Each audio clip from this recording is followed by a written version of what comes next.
आप सभी को वट सावित्री की हार्दिक शुभकामनाएं। आज रसपान कीजिए वट सावित्री व्रत कथा का। मत्स्य पुराण में सत्यवान सावित्री की कथा का वर्णन है। सती सावित्री का नाम पतिव्रता स्त्रियों में सदा सम्माननीय है, जिन्होंने मृत्यु के पाश में पड़े हुए अपने पति को बंधन मुक्त कराया था। आइए विस्तार से जानते हैं सत्यवान सावित्री की प्रेरणादायी कहानी, जो सभी पापों को नष्ट करने वाली है। प्राचीन समय में भद्र देश में साकल वंशी अश्वपति नामक एक राजा थे। उनका कोई पुत्र नहीं था। तब ब्राह्मणों के निर्देश पर वे पुत्र की कामना से सभी कामनाओं को पूर्ण करने वाली सावित्री की आराधना करने लगे। कुछ समय के बाद उनकी आराधना से प्रसन्न होकर सावित्री देवी ने राजा को दर्शन दिया। सावित्री देवी ने कहा, हे राजन, तुम मेरे नित्य भक्त हो। अब मैं तुम्हें कन्या प्रदान करूंगी। मेरी कृपा से तुम्हें सर्वांग सुंदरी कन्या प्राप्त होगी। यह कहकर वह देवी आकाश में बिजली की भांति अदृश्य हो गई। उस राजा की मालती नाम की पतिव्रता पत्नी थी। समय आने पर उसने सावित्री के समान रूप वाली एक कन्या को जन्म दिया। तब राजा ने ब्राह्मणों से कहा, तप के द्वारा आवाहन किए जाने पर माता सावित्री ने इसे मुझे दिया है तथा यह सावित्री के समान रूप वाली है, अतः इसका नाम सावित्री होगा। तब उन ब्राह्मणों ने उस कन्या का नाम सावित्री रख दिया।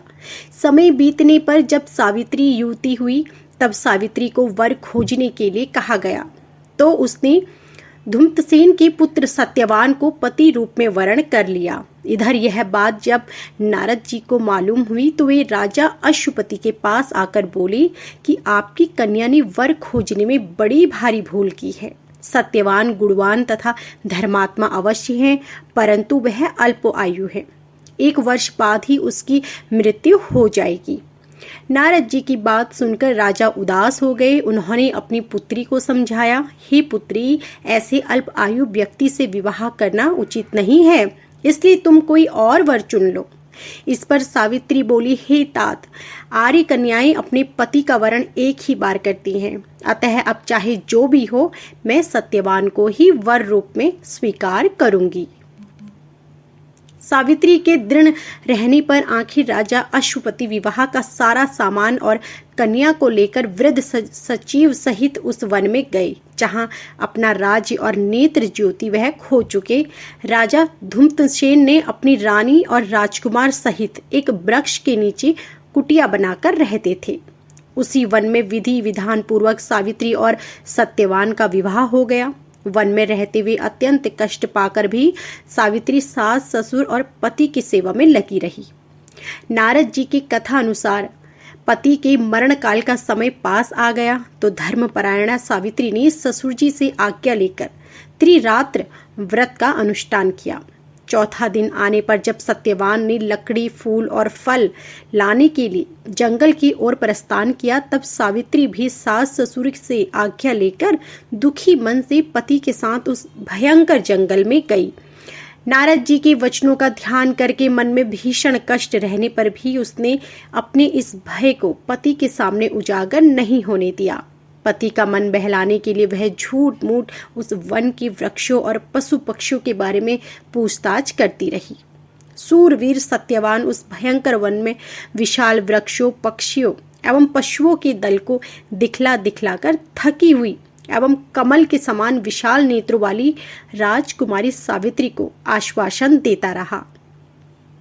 इस प्रकार से कुछ समय बीतने पर सत्यवान ने कहा, सावित्री, मैं फलों को एकत्र कर चुका हूँ और तुम फूलों को एकत्र कर चुकी हो, लेकिन अभी ईंधन के लिए लकड़ी का कोई प्रबंध नहीं हुआ, अतः तुम इस वट वृक्ष की छाया में बैठकर क्षण भर प्रतीक्षा करते रहो और विश्राम करो। सावित्री बोली, हे कांत, जैसा आप कहेंगे मैं वैसा ही करूंगी, लेकिन आप मेरे आंखों के सामने से दूर ना जाएं, क्योंकि मैं इस घने जंगल में डरी हुई हूँ। सावित्री के ऐसा कहने पर सत्यवान उसके सामने ही कुछ दूरी पर लकड़ी काटने लगा। सावित्री को पहला वरदान, लकड़ी काटते हुए सत्यवान के सिर में पीड़ा उत्पन्न हुई। तब वे पीड़ा से व्याकुल होकर पत्नी के पास आकर बोली, सावित्री, इस परिश्रम से मेरे सिर में बहुत पीड़ा हो रही है। ऐसा प्रतीत हो रहा है कि मैं अंधकार में प्रविष्ट हो रहा हूँ। इस समय मैं तुम्हारी गोद में सिर रखकर सोना चाहता हूँ। सावित्री से ऐसा कहकर सत्यवान उसकी गोद में सिर रखकर सो गए। जब सत्यवान सो गए तब राजपुत्री सावित्री ने उस स्थान पर स्वयं धर्मराज को आए देखा, जो यमराज नीले कमल के समान श्याम वर्ण से सुशोभित और पीतांबर धारण किए हुए थे। उनके पीछे मृत्यु सहित काल भी थी। यमराज ने उस स्थान पर पहुंचकर उस समय सत्यवान के शरीर से अंगूठे के परिमाण वाले पुरुष को पास में बांधकर अपने अधीन किया और उसे खींचकर शीघ्रतापूर्वक दक्षिण दिशा की ओर प्रस्थान किया।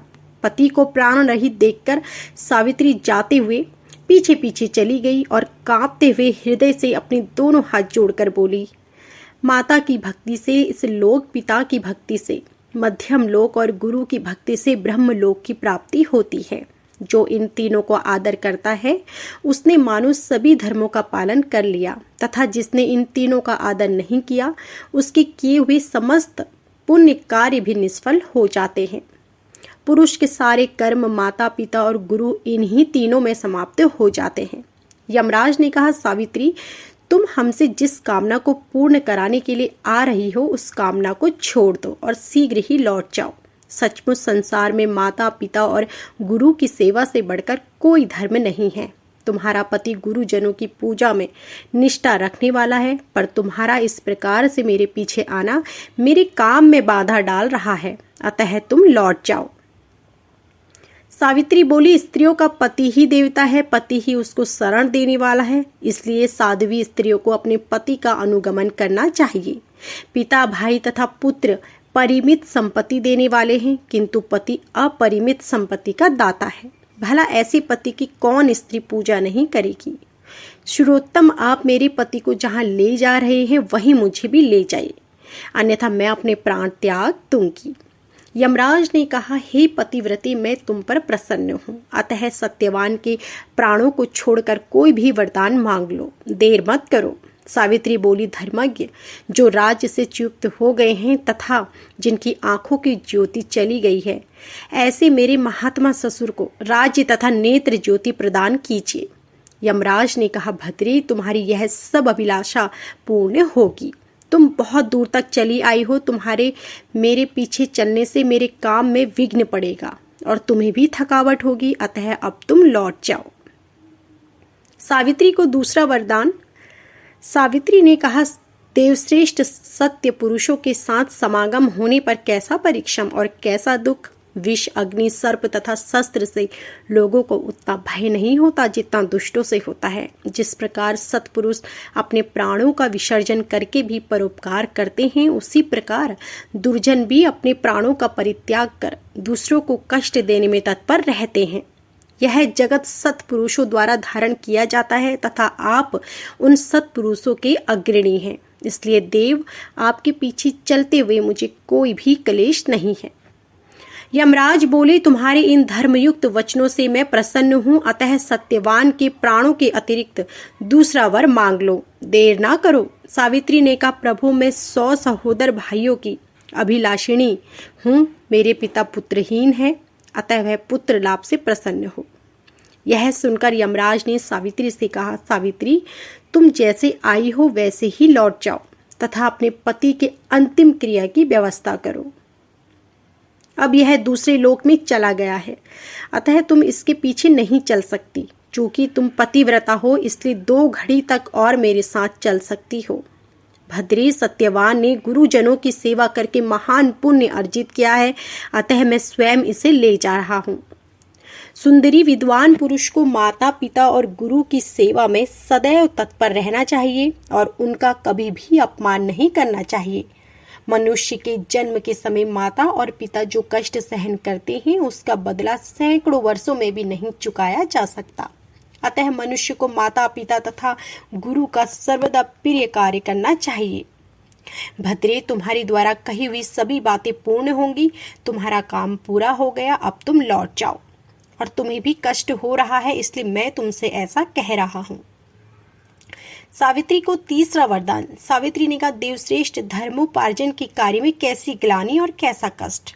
देव ज्ञानी व्यक्ति को सर्वदा धर्मोपार्जन करना चाहिए, क्योंकि उसका लाभ सभी लाभों से विशेष महत्वपूर्ण है।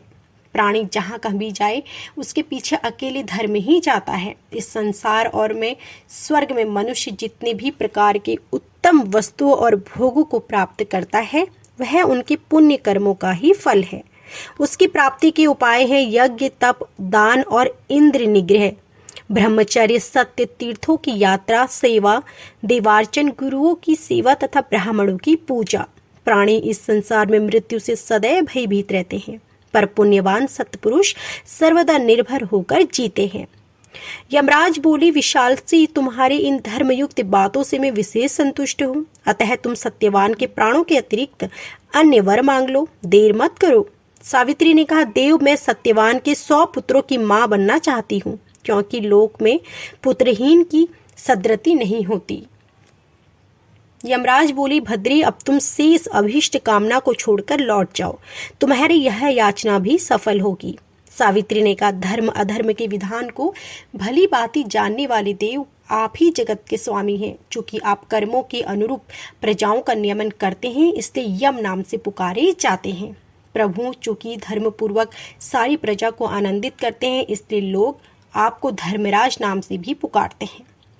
लोग मरने पर अपने सत असत दोनों के कर्मों को आगे रखकर आपके समीप जाते हैं, इसलिए आप मृत्यु कहलाते हैं। आप सभी प्राणियों के क्षण, कला आदि से समय की गणना करते हैं, इसलिए तत्वदर्शी लोग आपको काल नाम से पुकारते हैं। यमराज बोले, तुम्हारी स्तुति तथा भक्ति से मैं संतुष्ट होकर मैंने तुम्हारे पति सत्यवान को मुक्त कर दिया है। अब तुम सफल मनोरथ होकर लौट जाओ।